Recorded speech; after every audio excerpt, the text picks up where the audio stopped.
People who surround themselves with positivity have an easier time seeing the good in other people. The reverse is also true. People who teach themselves to see the good in others tend to be more positive and experience happiness more deeply. Seeing the good in others requires us to question our assumptions, but it's worth the effort. Each of us views the world from our own unique perspective. People, even those who are closest to us, will always remain a mystery. We live in our own minds, and it's often difficult to determine the motivations of others. Knowing ourselves, we find it easy to justify our own actions, but we're far less tolerant of others. When we speed to work, we forgive ourselves easily. When we see another person driving erratically, we're quick to label them a jerk. Giving someone the benefit of the doubt is almost always a good decision.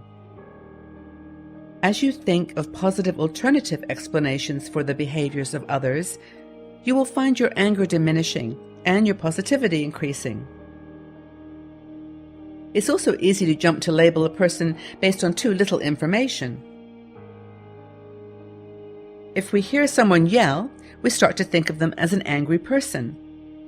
If a friend rejects an invitation or disagrees with our point of view, we may think that they don't like us.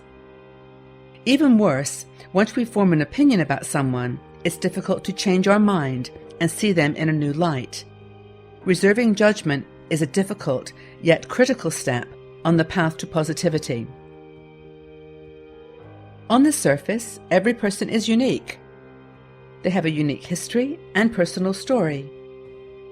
At the same time, they are more like us than we know.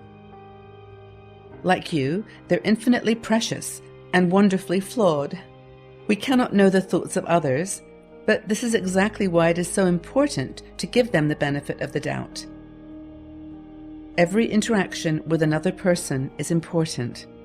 It's an opportunity to learn about someone who, like you, is trying to make the most of their life.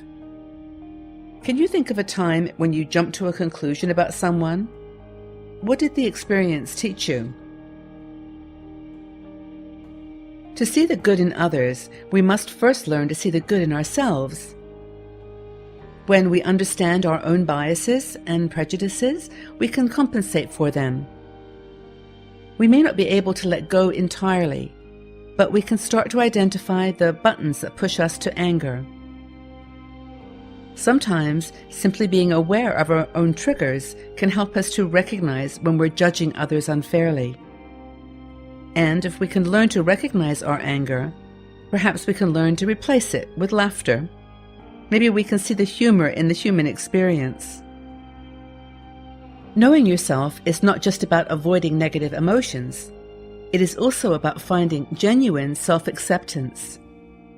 When, despite your flaws, you see goodness in yourself, you can approach others with an open heart and a fair mind.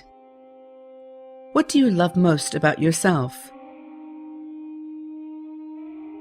Do you look for this trait in others? One of the keys to seeing the best in others is to abandon the false idea of perfection. Perhaps recognizing goodness requires us to accept human nature, flaws and all. Every person has something to teach us, if we listen. Even negative people offer us a mirror with which to view our own imperfections and strengths. As Elizabeth Kubler-Ross once said to me, we often criticize the things in other people that we fear most in ourselves. I believe this with all my heart. When we are ready to judge, we should ask ourselves why. Are we really angry at the other person? Or do we secretly see something of ourselves in their behavior? Sometimes you might find a person who really does cause you pain over the long term. And when this happens, cut them off. But more often than not, behind that curtain of anger or pride, you will find a person begging to be understood. Another key to seeing the good in others is learning how to listen. Listening is an art. It is remarkably difficult to really listen closely to what people are trying to say. Far too often, we're simply waiting for a chance to voice our own opinion.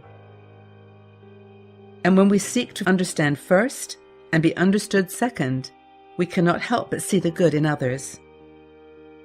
Listen with all your heart, and you will be repaid many times over with understanding and positivity.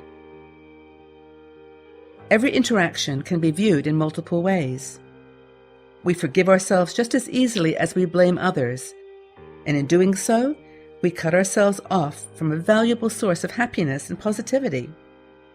When we seek to understand, really understand, the motivations and thoughts of others, we cannot help but see the good in them. And when we look for the good in others, we suddenly find that we're not alone. We're on a journey together, and we have so much to teach each other.